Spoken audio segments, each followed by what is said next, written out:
క్రైస్తవ ప్రపంచాన్ని, క్రైస్తవేతరులు కూడా దిగ్భ్రాంతికి గురి చేసిందని చెప్పొచ్చు.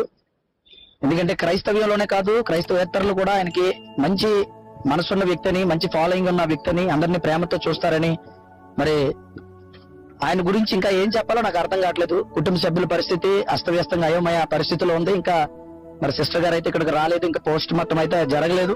మార్నింగ్ దాన్ని చెయ్యాలని అనుకుంటున్నారు. చాలా మంది తెలుగు రాష్ట్రాల నుంచి యవనస్తులైతే పెద్ద ఎత్తున ప్రవీణ్ అన్న ఈ దుర్మరణ వార్త విని అందరూ కూడా మరి తండోపతండాలుగా ఈ యొక్క రాజమండ్రి హాస్పిటల్ కి తరలి రావడం నిజంగా క్రైస్తవ ప్రపంచం ఆయన మీద పెంచుకున్న ప్రేమకు ఒక తార్కణం అని చెప్పొచ్చు ఇది. మరి అలాంటి ఐక్యత అందరినీ కూడా సమన్వయపరిచి మరి సమన్వయకర్తగా మధ్యలో ఉండి ఎన్నో కార్యక్రమాలు నిర్వహించిన గొప్ప వ్యక్తి మన ప్రవీణ్ పగడాల గారు. మరి ఆయన లేరు అని అనడం జీర్ణించుకోలేని విషయమే. ఇది మరి యాక్సిడెంటా లేకపోతే అందరూ చెప్తున్నట్టుగా ఇది మరి ప్రీ ప్లానెడ్ మర్డర్ అనేది మరి తేలవలసి ఉంది. ఏదేమైనా సరే ఒక క్రైస్తవ్యంలో ఒక దిగ్గజం పోయిందని చెప్పాలి. మరి వారి కుటుంబానికి ప్రగాఢ సానుభూతిని నేను తెలియజేస్తూ ఉన్నాను. తదుపరి కార్యాచరణ ఈ రోజు ప్రవీణ్ అన్నతో ప్రారంభం అయితే ఈ రోజు చాలా మంది క్రైస్తవ వీరులు, పోరాట యోధులు ఉన్నారు.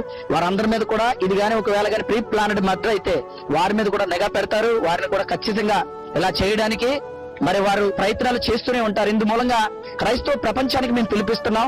క్రైస్తవులారా ఐక్యం కండి, క్రైస్తవ నాయకులారా ఐక్యం కండి, క్రైస్తవ సంఘాలారా ఐక్యం కండి, క్రైస్తవ పెద్దలారా ఐక్యం కండి, పెద్ద సేవకులారా ఐక్య కండి, తరలి రండి.